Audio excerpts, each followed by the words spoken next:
जय जय श्री श्री राधा गिरधारी गोपीनाथ भगवान की जय। श्री श्री गौर निताई भगवान की जय। जगत गुरु श्रील प्रभुपाद की जय। निताई गौर प्रेमानंदे। हरे कृष्णा। तो आज हम चर्चा करेंगे श्रीमद् भागवतम अध्याय 20 स्कंद 10 श्लोक संख्या 15।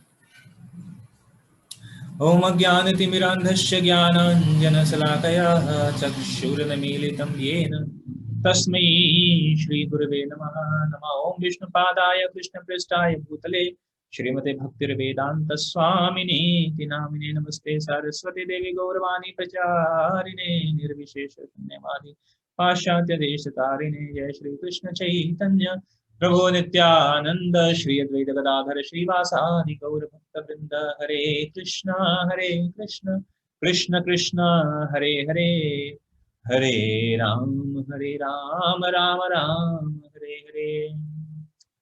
स्कंद 10 अध्याय 20 श्लोक संख्या 15।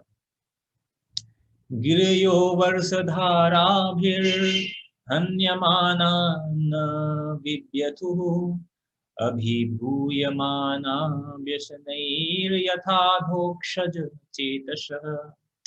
इसका अनुवाद इस प्रकार है कि जिस प्रकार भगवान में लीन मन वाले भक्तगण सभी प्रकार के संकटों से प्रहार किए जाने पर भी शांत बने रहते हैं, उसी प्रकार वर्षा ऋतु में जलवाही बादलों द्वारा बारंबार प्रहार किए जाने पर भी पर्वत तनिक भी विचलित नहीं हुए। तात्पर्य, पर्वत मूसलाधार वर्षा होने तक तनिक भी विचलित नहीं होते, प्रत्यतु उसकी गर्त धुल जाती है और वे सुंदर तथा दीप्तिमान लगने लगते हैं।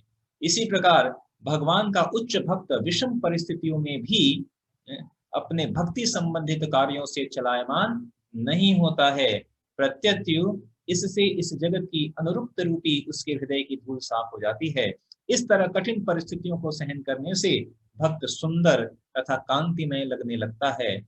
वस्तुतः एक भक्त जीवन की सारी पराजयों को भगवान की कृपा के रूप में स्वीकार करता है और सारे कष्टों को अपने पूर्व दुष्कर्मों का फल मानता है।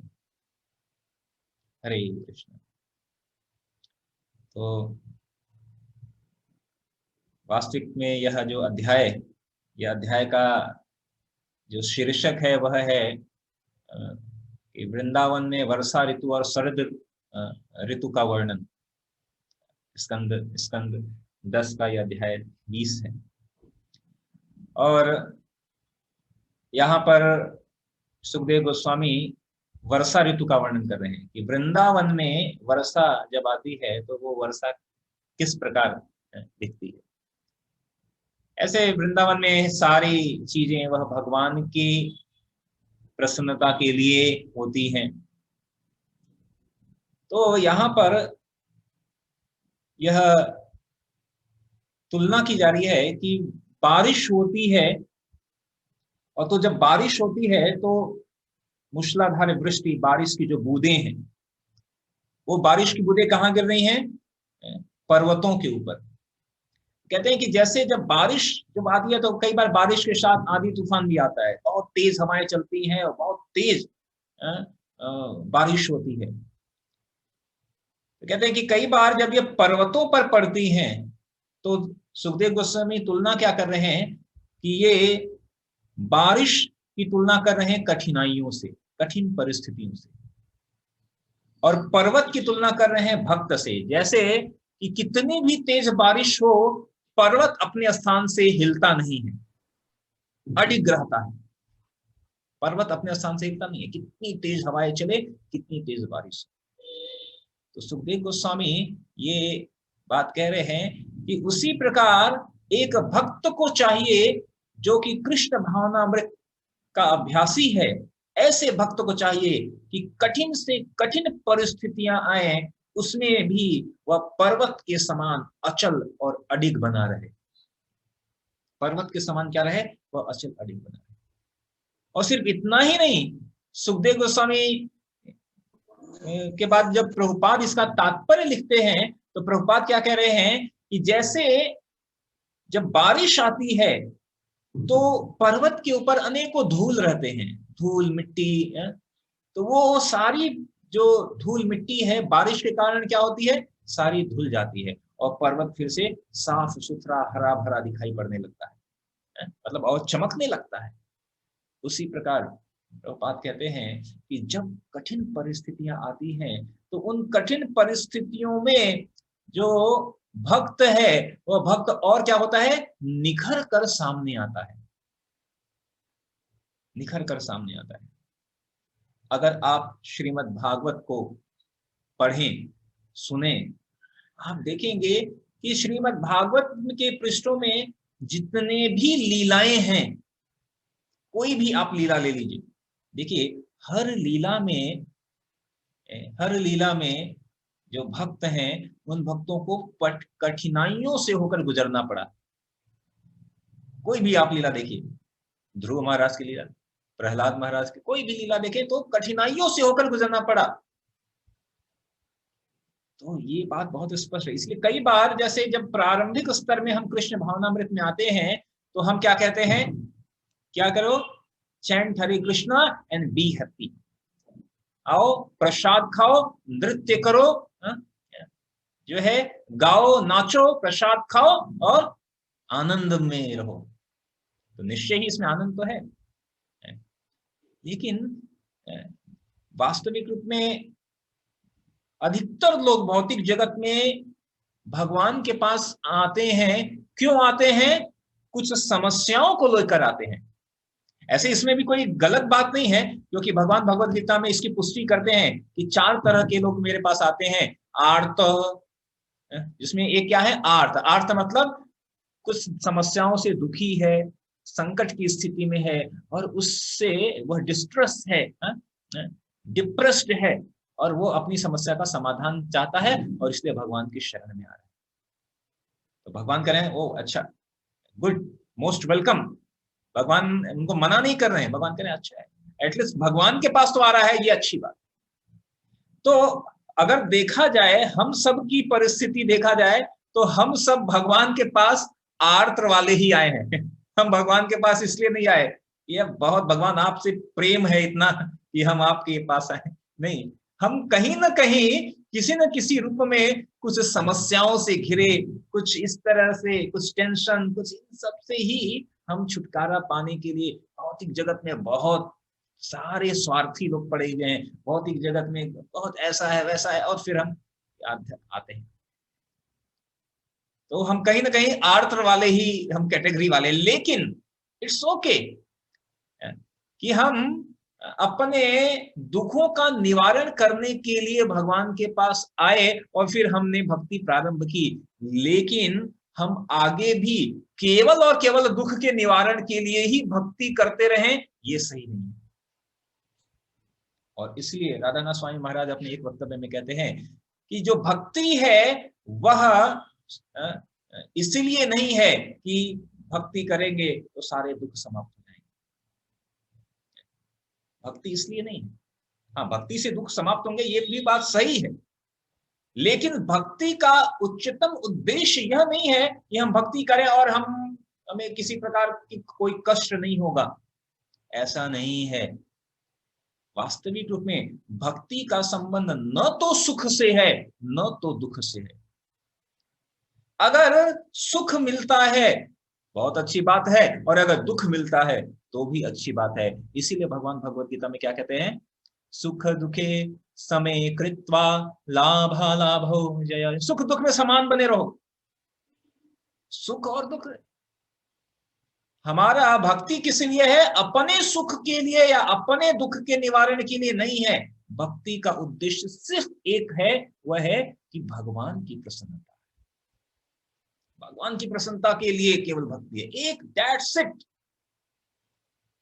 और कोई दूसरा उद्देश्य ही नहीं है। और इसीलिए जो भक्त जो कि इस मनोस्थिति को, जो कि केवल भगवान की प्रसन्नता के लिए कार्य करते हैं, ऐसे भक्त के हाथ भगवान क्या हो जाते हैं, बेमोल बिक जाते हैं। ऐसे भक्त अपनी भक्ति के द्वारा भगवान को भी नियंत्रण में कर लेते हैं। भक्तिर भक्त जनप्रिय अहम भक्त पराधीनो हय स्वतंत्र इव द्विजः।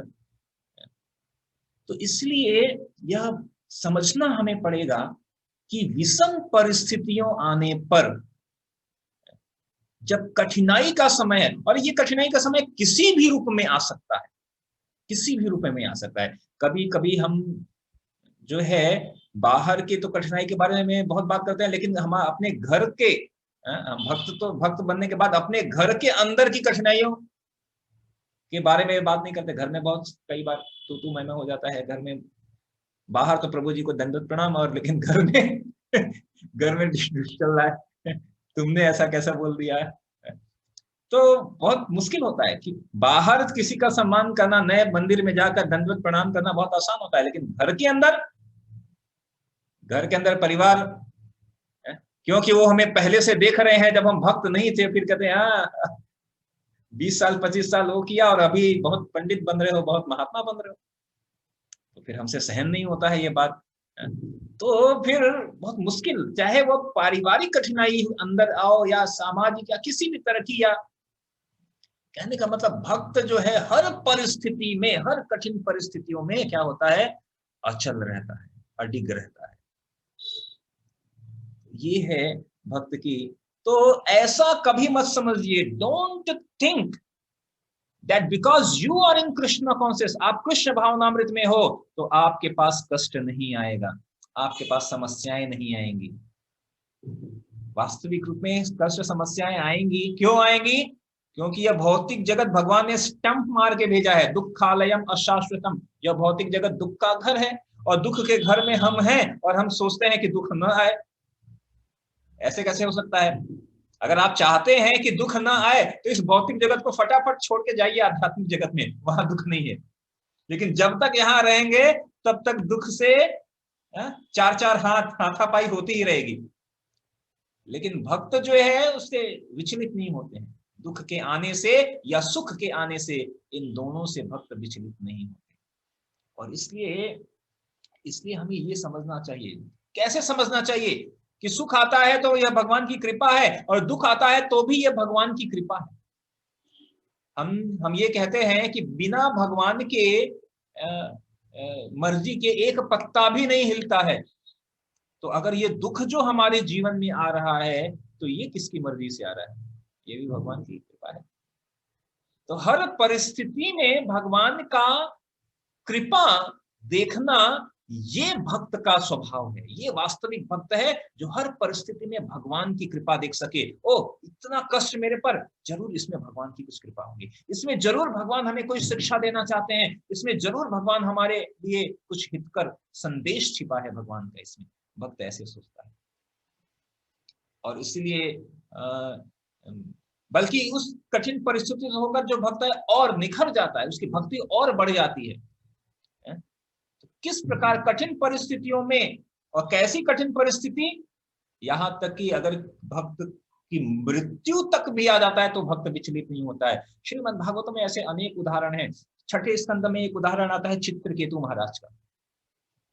चित्रकेतु महाराज का आपको पता है, चित्रकेतु महाराज अपने विमान से जा रहे थे और कैलाश से होकर गुजर रहे थे। उन्होंने देखा कैलाश पर्वत पर भगवान शिव भागवतम कक्षा दे रहे हैं, अनेक ऋषि महात्मा आगे बैठे हुए हैं, उनको कक्षा दे रहे हैं, भागवत कक्षा चल रही है। लेकिन क्या था कि भागवत कक्षा चल रही थी, वैराग्य का विषय बता रहे थे, और लेकिन माता सती जो है शिव जी के गोद में बैठी हुई है।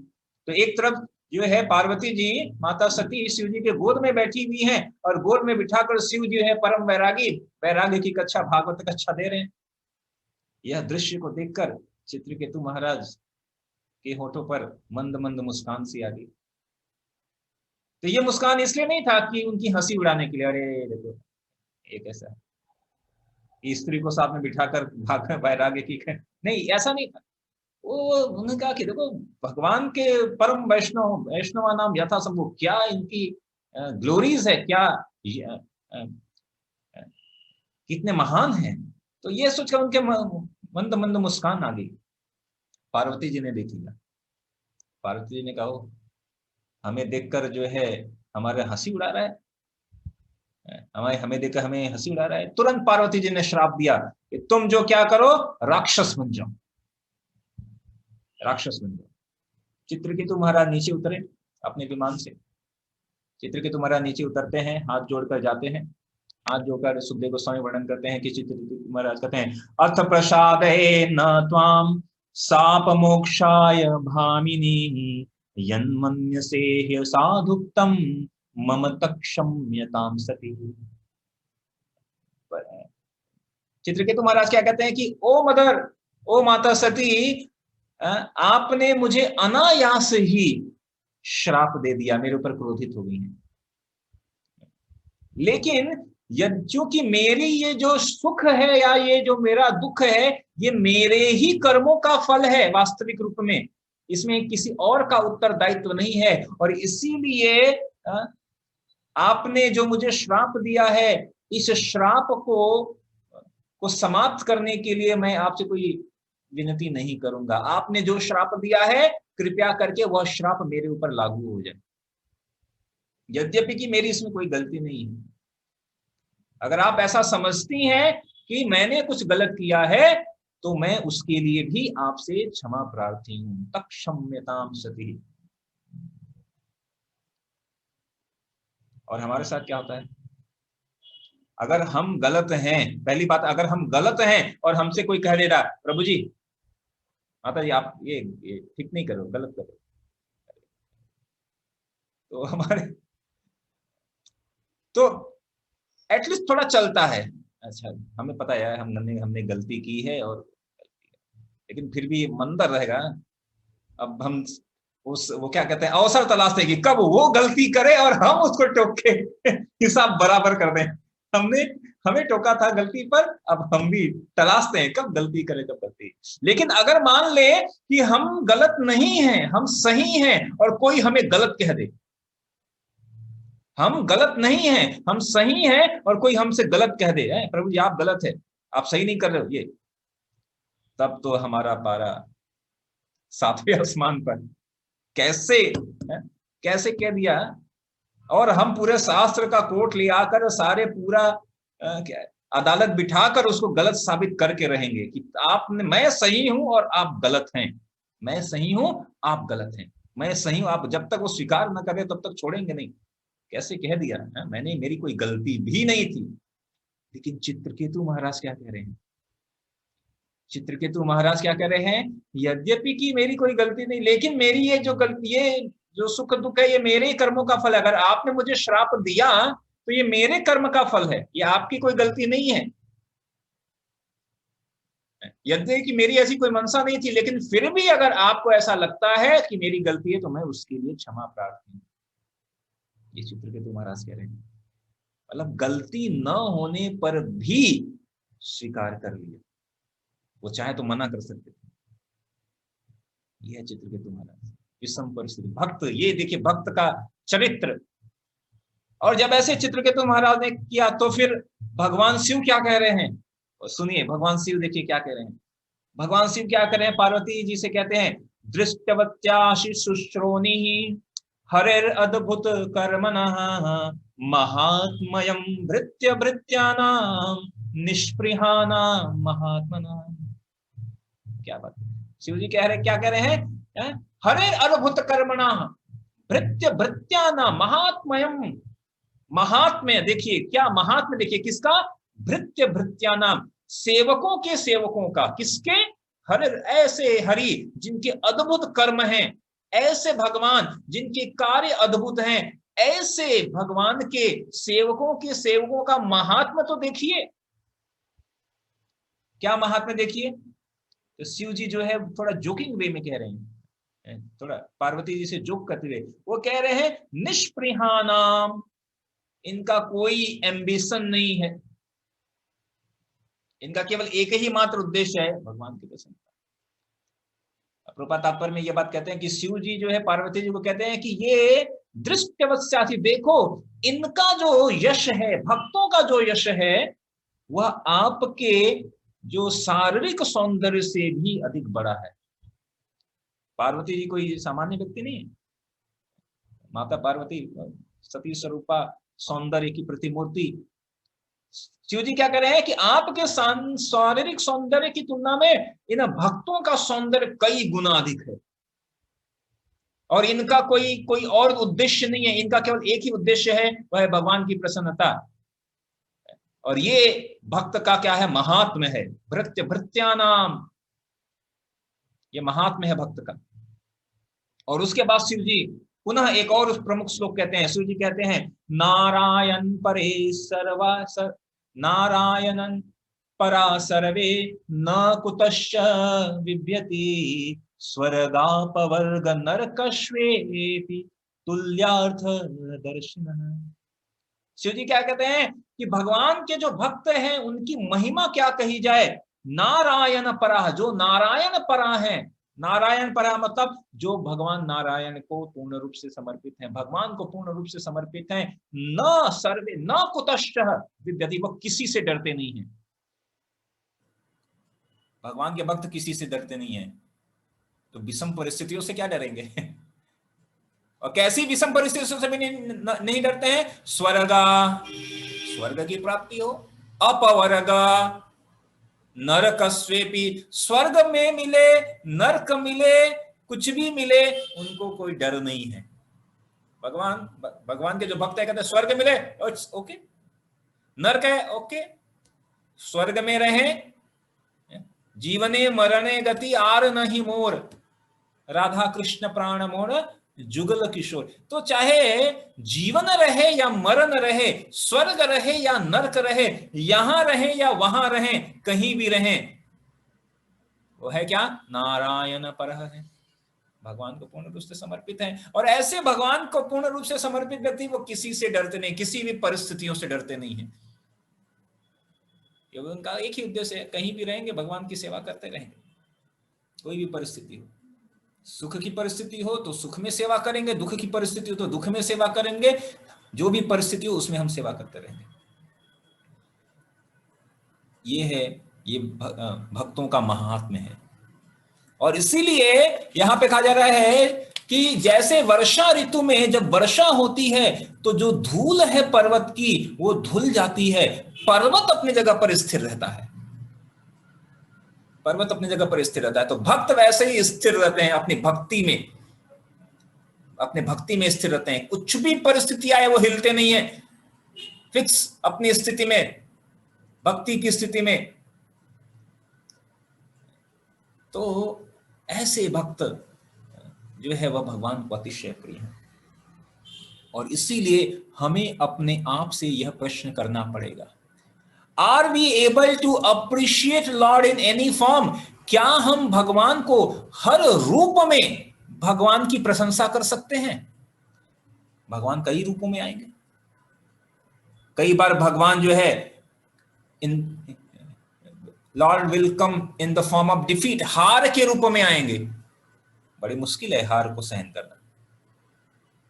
कभी भगवान लॉस के रूप में आएंगे, नुकसान के रूप में आएंगे, हानि के रूप में आएंगे, ह्यूमिलिएशन, और कई बार मृत्यु के रूप में भी आए। लेकिन हमें भक्त जो है किसी भी रूप में आए, सब भगवान की ही कृपा है। ठीक है, सुख दुख लाभ हानि जय पराजय मान अपमान, किसी भी रूप में भक्त विचलित नहीं होता है। ये हमें सीखना पड़ेगा, ये हमें समझना पड़ेगा।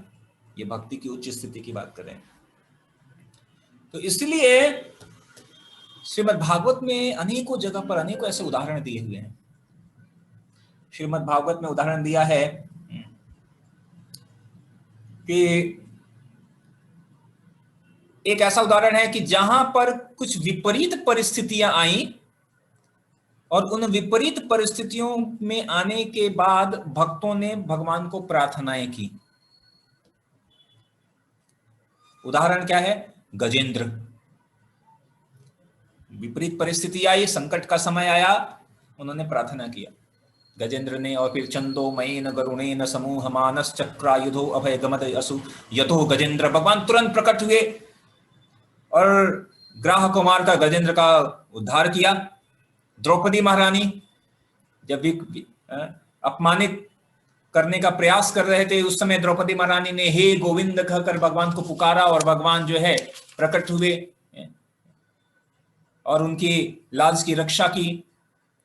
तो ऐसे उदाहरण है कि विपरीत परिस्थितियों में वो डिगे नहीं, लेकिन भगवान को पुकारा। लेकिन भागवतम में ऐसे भी उदाहरण है कि विपरीत परिस्थितियां आने पर भी भक्तों ने भगवान को पुकारा भी नहीं, मतलब प्रेयर भी नहीं किया, प्रेयर नहीं किया कि भगवान आप मेरी रक्षा करिए, पुकारा ही नहीं, लेकिन फिर भी भगवान ने रक्षा किया। ऐसे जब विपरीत परिस्थिति आए तो भगवान को पुकारना ये अच्छी बात है, ये अच्छी बात है। लेकिन अगर विपरीत परिस्थितियों में भी ये विश्वास रहना कि भगवान अवश्य रक्षिबे कृष्ण, भगवान हमारी हर परिस्थिति में रक्षा करेंगे ही करेंगे, ये अटूट विश्वास रहना। प्रहलाद महाराज, हिरण्यकशिपु ने प्रहलाद महाराज को इतनी बार मारने का प्रयास किया, प्रहलाद महाराज ने कोई ऐसा कुछ, भागवत पढ़िए, वहां पे ऐसे कोई प्रार्थना नहीं की भगवान मेरे को बचाइए, भगवान मेरे को ये सांप के पिंजड़े में डाल रहे हैं, पहाड़ से फेंक रहे हैं, लेकिन भगवान हर बार आकर बचाए।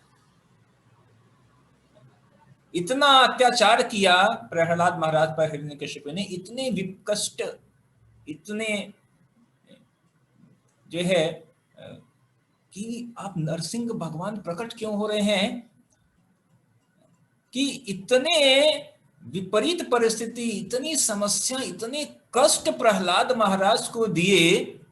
प्रहलाद महाराज ने इतना सहन किया, प्रहलाद महाराज सहन कर रहे हैं, वो नहीं करें कि बस बस अब हो गया और सहन नहीं होता। प्रहलाद महाराज सहन करते जा रहे हैं, एक से एक विपरीत परिस्थितियों को सहन करते जा रहे हैं। प्रहलाद महाराज इतना सहन कर रहे हैं कि भगवान को असहनीय हो गया।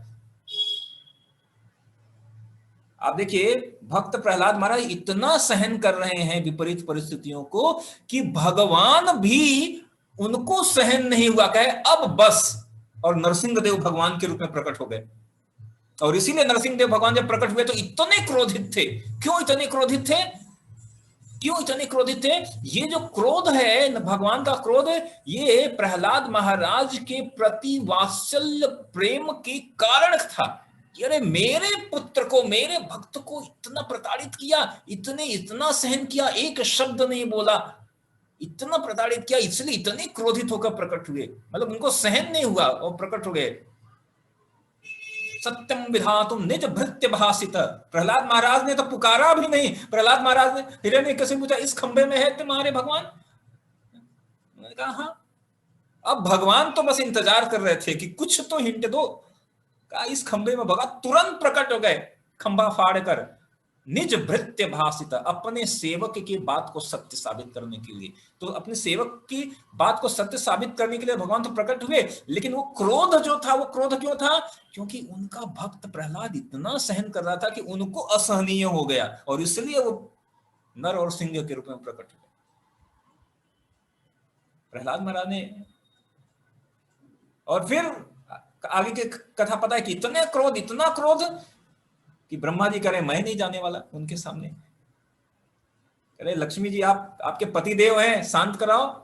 अरे भाई ऐसा क्रोध कभी देखा नहीं है, अभी हिम्मत नहीं है आगे। ठीक है, हमेशा तो चरण दबाते रहती हैं भगवान, जो है शांताकारम भुजगशयनम पद्मनाभम सुरेशम, शांताकार है भगवान, शांत हैं। और अभी तो भाई ये तो कुछ अलग है।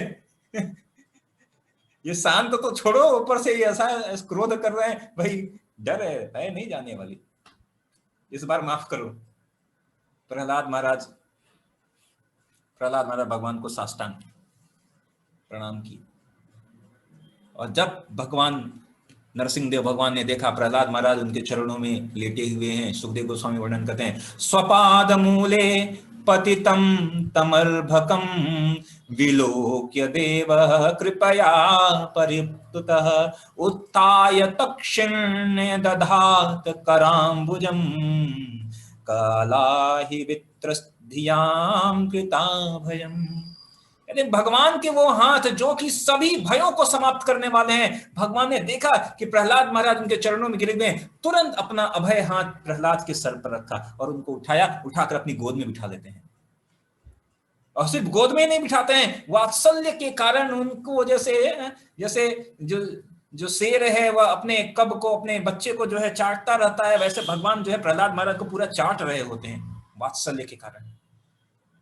और तब जाकर उनका क्रोध शांत होता है प्रहलाद महाराज को देखकर। फिर वो वात्सल्य इतना उमड़ता है कि फिर वो जो क्रोध है वो सब प्रहलाद महाराज ने इतनी विपरीत परिस्थिति होने पर भी बस भगवान को समर्पित है। भगवान आप मैं आपको समर्पित हूं, आप रक्षा करना चाहते हैं। अम्बरीश महाराज, दुर्वासा मुनि ने ब्रह्म राक्षस पैदा कर दिया, अम्बरीश महाराज हाथ जोड़ के खड़े हैं, प्रार्थना भी नहीं कर रहे, कह रहे हैं मैं तो अपराधी हूं, मैं तो अपराधी हूं, ऐसा सो विचार कर रहे हैं। सुदर्शन चक्र आ गया, दुर्वासा मुनि को पूरा भागना पड़ा, ब्रह्मलोक से लेकर कैलाश लोक से लेकर वैकुंठ लोक से लेकर अंततो गत्वा। उन्होंने अपनी प्रार्थना के लिए भगवान से कोई प्रार्थना नहीं किया। क्यों? क्योंकि उनको पूर्ण विश्वास, इतने शरणागत थे, इतने शरणागत थे। और तो और हरिदास ठाकुर तो एक कदम और आगे बढ़ जाते हैं, हरिदास ठाकुर एक और कदम आगे बढ़ जाते हैं। हरिदास ठाकुर जो उनको मार रहा है, पीट रहा है, हरिदास ठाकुर तो क्या कहते हैं, वो तो भगवान से प्रार्थना भी नहीं कर रहे हैं कि मेरे को बचाओ, मेरे को बचाओ, ये प्रार्थना तो नहीं कर रहे हैं। वो एक कदम और बढ़कर क्या प्रार्थना कर रहे हैं कि अरे जो मेरे को मार रहे हैं उनको बचाओ। वो क्या कर रहे हैं, हे भगवान, सुदर्शन चक्र खड़ा है गला काटने के लिए, करें आपसे मन मन प्रार्थना कर रहे हैं कि भगवान ये जो मेरे को मार रहे हैं इनकी कोई गलती नहीं है, ये तो अपने मालिक के आदेश का पालन कर रहे हैं, इनकी कोई गलती नहीं, इनको इनकी जान बख्श दो। सुदर्शन चक्र वहां पर जो है खड़ा है, आगे बढ़ नहीं पा रहा है, अंदर से अंदर प्रार्थना कर रहे हैं, कैसे बढ़े सुदर्शन चक्र, निस्तेज वहां पर घूम रहा है। वो तो अपनी रक्षा के लिए प्रार्थना नहीं कर रहे हैं, किसकी रक्षा के लिए प्रार्थना कर रहे हैं? जो उनको मार रहा है। ये इसलिए हमें देखना चाहिए विपरीत परिस्थितियों में। और उसके बाद क्या हुआ, उसके बाद की तो बात जाता है महाप्रकाश लीला में, चैतन्य महाप्रभु बताते हैं कि उसके बाद भगवान ने देखा अरे अब सुदर्शन चक्र को तो भेज नहीं सकता, क्या करूं, स्वयं अदृश्य रूप में हरिदास ठाकुर के पीठ पर अपना पीठ रख दिया। महाप्रकाश लीला में दिखाते हैं हरिदास ठाकुर, सुदर्शन चक्र भेजा था मैंने आपकी रक्षा के लिए, आपने उसको मना कर दिया, तो मैं क्या करता, देखो मैंने आप सारे कोड़े अपने पीठ पर लिए। और चैतन्य महाप्रभु ने सारे कोड़े दिखाए अपने पीठ पर। हरिदास ठाकुर उसको देखकर बेहोश हो गए। तो ये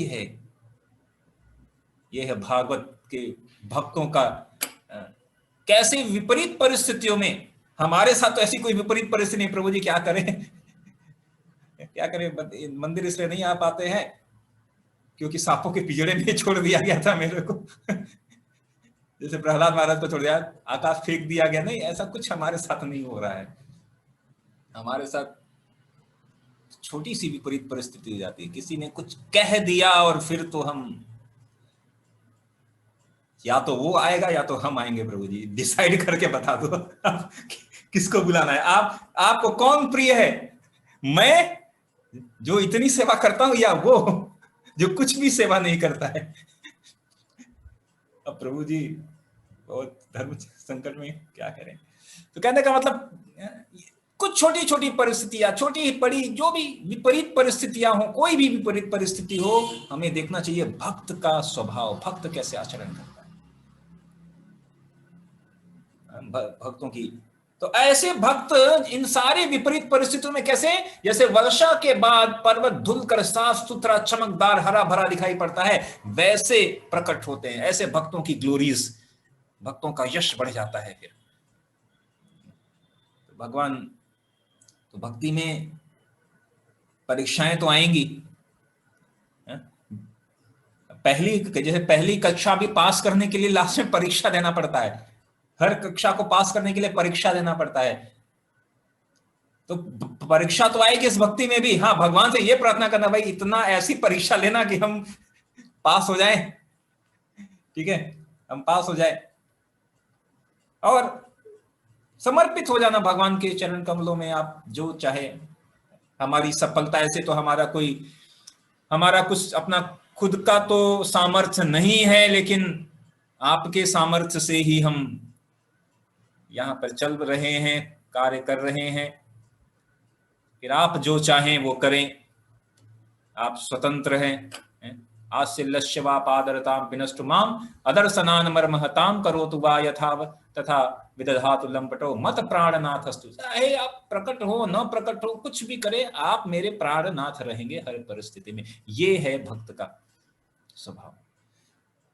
तो इस श्लोक में यही वर्णन किया जा रहा है कि कैसी भक्त की स्थिति होती है। भक्त दृढ़ रहता है, अचल रहता है हर परिस्थितियों में,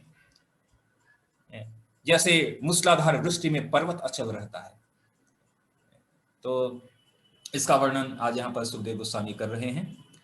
तो इसी तरह हमें भी भक्ति में अचल रहना है, बने रहना है, और निश्चय ही भगवान हम पर, भगवान को पूर्ण समर्पित होकर, और ये सब सुख दुख ये सब आते ही जाते रहेंगे। अधिक महत्वपूर्ण है भगवान की शरणागति।